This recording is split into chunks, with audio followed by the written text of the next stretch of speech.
So here is the situation that we want to resolve. We want to find कि यदि हमने rod को खींचा है तो उसमें कितनी एनर्जी स्टोर्ड है. Okay, and this is the proposal I have to calculate this. हम अलग अलग स्ट्रेस के लिए निकालेंगे फाइनली आंसर, लेकिन अभी तो हम ऐसी सिचुएशन ले रहे हैं कि पूरी रॉड में सब जगह स्ट्रेस सेम. ठीक है, और हम क्या कर रहे हैं, एक एंड पे फोर्स F लगा रहे हैं. ठीक है, यदि हम फोर्स F कांस्टेंट लगाएंगे तो बहुत प्रॉब्लम है. क्यों? क्योंकि हमारा F फोर्स यदि कांस्टेंट वैल्यू का लगा है तो अभी जरूरी नहीं है कि रॉड का एक्सटेंशन इतना हो गया हो कि जो इस F फोर्स के बराबर हो.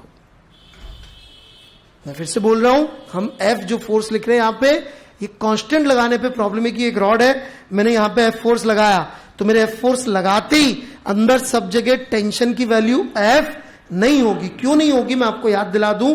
क्योंकि यदि इस ग्राफ पे आप ध्यान देंगे तो अंदर सब जगह यदि हम कह रहे हैं कि टेंशन F के बराबर डेवलप होगी, इसका मतलब सारे पार्टिकल यहां नहीं है, सारे पार्टिकल इतना डिस्टेंस शिफ्ट हो चुके, पर इमीडिएट तो शिफ्ट नहीं हो सकते. जीरो टाइम में तो कोई भी मूव नहीं होएगा.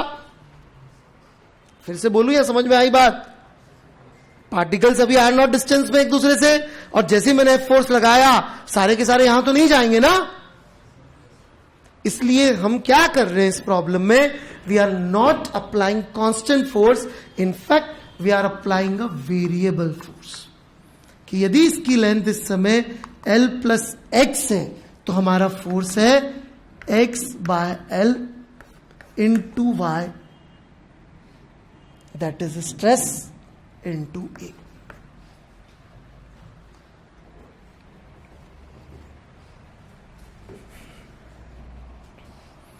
मैं फिर से समझाता हूं इस फोर्स का क्या मतलब है.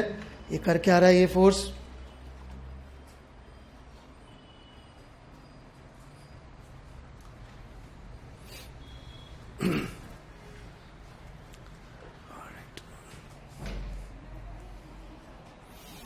मैं फिर से समझाता हूं यहां पे क्या हो रहा है. पे अटेंशन, यहां पे हो ये रहा है कि अपन फोर्स F लगा रहे. रॉड जब नेचुरल लेंथ पे थी तो अपन ने बहुत छोटा सा फोर्स लगाया, बहुत बहुत बहुत छोटा. रॉड थोड़ी सी आगे बढ़ी. क्यों बढ़ी? क्योंकि जब अपना F फोर्स जो छोटा सा लगाया था उसके बराबर की टेंशन या स्ट्रेस सब जगह डेवलप होने में टाइम लगा. क्यों? क्योंकि मॉलिक्यूल्स को यहां से हिलकर यहां जाने में वक्त चाहिए, और जब वो यहां जाएंगे तब अंदर इतना स्ट्रेस डेवलप होगा जो इस F फोर्स को बैलेंस करेगा. समझ में आई मेरी बात? जब ऐसा हो गया फिर अपन ने F फोर्स बढ़ाया, जितना पहले था उससे थोड़ा सा ज्यादा बढ़ाया. यही तो मैं कह रहा हूं यहां पे देखिए ना, proportional to x, where x is extension. शुरू में एक्सटेंशन 0, तो अपन ने 0 से जस्ट बढ़ा फोर्स, फिर थोड़ा और बढ़ा, फिर थोड़ा और बढ़ा, फिर थोड़ा और बढ़ा. ऐसे कर करके अपन फोर्स लगा रहे ताकि हर मोमेंट पे एक्सटर्नल फोर्स के बराबर अंदर स्ट्रेस डेवलप हो सके. क्यों? क्योंकि हमारा फोर्स और एक्सटर्नल फोर्स और टेंशन बराबर नहीं हो पाते हैं इमीडिएटली. क्यों नहीं हो पाते? क्योंकि तभी हो सकते हैं जब मॉलिक्यूल्स साथ साथ अपनी सेपरेशन चेंज करते रह सके, और इमीडिएटली वो यहां से यहां नहीं आ सकते. इसलिए यदि एक रॉड है और उसके ऊपर अपन एक तरफ एकाएक 10 न्यूटन का फोर्स लगा देंगे तो एकाएक सब जगह टेंशन 10 न्यूटन डेवलप नहीं होगी. पक्का? कुछ समझ में नहीं आया तो बोल दीजिए भाई, ये गलत सिक्का से लगा, इसको इधर लगाना पड़ता. ओके, यहां तो कोई डाउट? नोबडी? नथिंग? क्लियर है? ओके, तो ये फोर्स F लग रहा है इस समय. अब अपन इसको dx खींचते हैं. dx खींचते तो अपना फोर्स F कितना वर्क करेगा? x y a by L into dx, इतना वर्क करेगा हमारा फोर्स. Is this okay? इतना वर्क करेगा तो इतनी पोटेंशियल एनर्जी अंदर स्टोर हो जाएगी. जो भी ये फोर्स वर्क कर रहा होगा वो एज अ पोटेंशियल एनर्जी अंदर स्टोर हो रही होगी. Got it? Alright, integrate. Let's extension की वैल्यू फाइनली x है तो potential energy stored is half y a x square by L.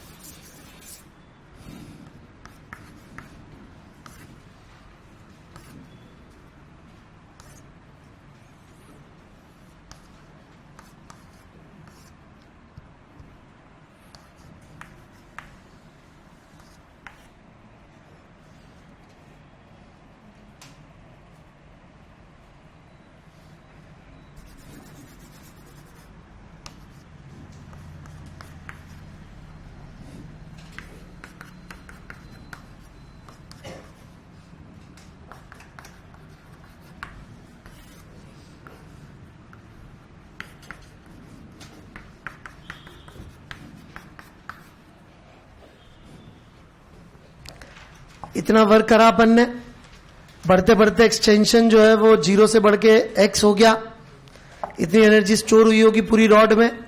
लेकिन अपन ने सवाल इस तरह से सेट किया था कि पूरी रॉड में स्ट्रेस सब जगह सेम आए।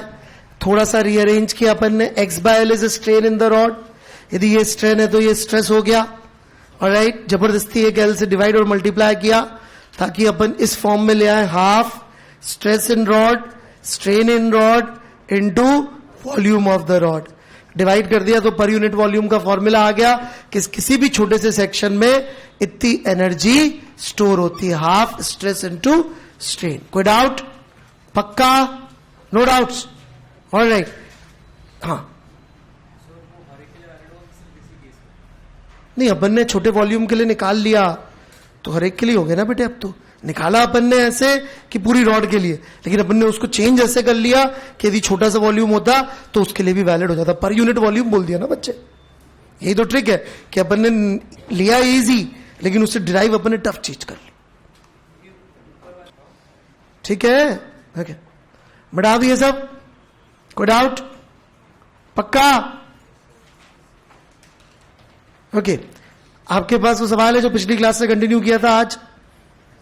अरे वही रॉड पे फोर्स F लगा रहे थे एक एंड पे, उसमें और इसमें क्या डिफरेंस है? इसमें भी तो फोर्स F ही लगा रहे हैं, इसमें दूसरे एंड पे भी लगा रहे हैं, दिखा नहीं रहे। अबे बांध रखा, दूसरे एंड पे भी तो लग रहा होगा। और वो वाला सवाल क्या है? एक एंड पे F लगा रहे, ठीक है, ठीक है, ये कांस्टेंट F लगा है एक एंड पे। रॉड अपना जितना स्ट्रेच होनी थी हो चुकी है, एक्सेलरेट हो रही है। याद है सवाल? उसमें कितनी एनर्जी स्टोर्ड है? अरे जिसमें आज निकाला था, आती सबसे पहले एक्सटेंशन, वही सेम टू सेम। याद है सबको? ये मास m, लेंथ L0 या L व्हाटएवर, A F4 से खींच रहे थे। मैंने पूछा इसमें कितनी एनर्जी स्टोर्ड होगी, किससे निकला? जबकि बहुत आसान है। यहां से x दूरी पर यदि हम एक dx लेंथ का एलिमेंट लेंगे, राइट, तो इस एलिमेंट में कितनी एनर्जी आएगी? हाफ स्ट्रेस, कितना स्ट्रेस है इस दूरी पर? Fx बाय, हाँ यही है, into stress, stress into strain. Strain कितना होगा? Fx बाय AL बटे y। Half stress into strain into volume. क्यों ये लिखना पड़ेगा? क्योंकि हर हिस्से में स्ट्रेस और स्ट्रेन अलग है, तो इस हिस्से का स्ट्रेस स्ट्रेन अलग और इस हिस्से की वॉल्यूम, और इसको जोड़ लेंगे तो टोटल रॉड में कितनी एनर्जी स्टोर्ड है ये निकल जाएगा। 0 से L जाएगा क्योंकि ये x total length of rod पे आ रहा है। So answer would be F square A square L square 2y, A तो कट गया, और x cube by 3, so L cube by 3।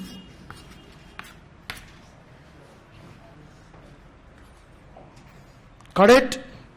In fact यदि आपको किसी ने गलती से मास वाली स्प्रिंग रटा दी थी तो मास वाली स्प्रिंग में जो 1/6 x स्क्वायर एनर्जी आती है वही है।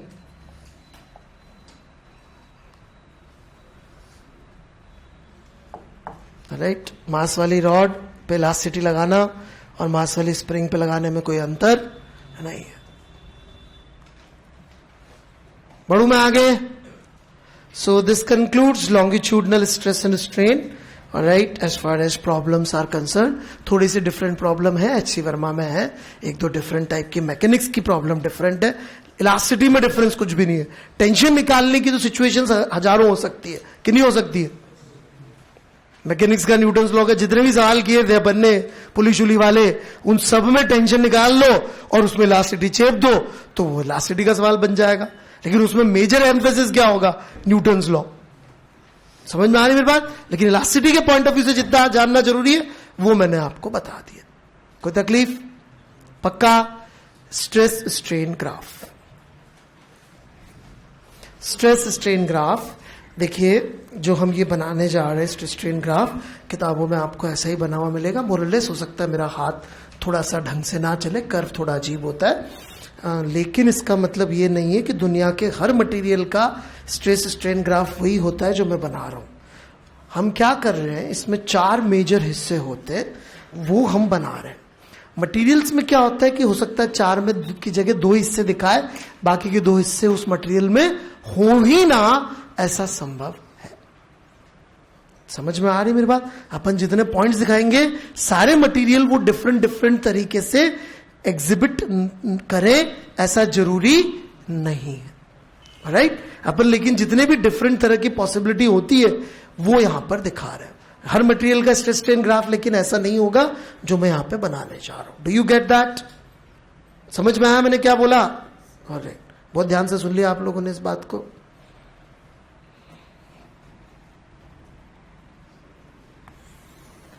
दूसरी इंपॉर्टेंट बात, यदि आपने अभी तक ध्यान दिया हो तो मैं कई बार कह चुका हूं, लास्ट क्लास में जाते जाते भी कहा था, यंग्स मॉडुलस का ऑर्डर 10⁻11-12 के आसपास होता है।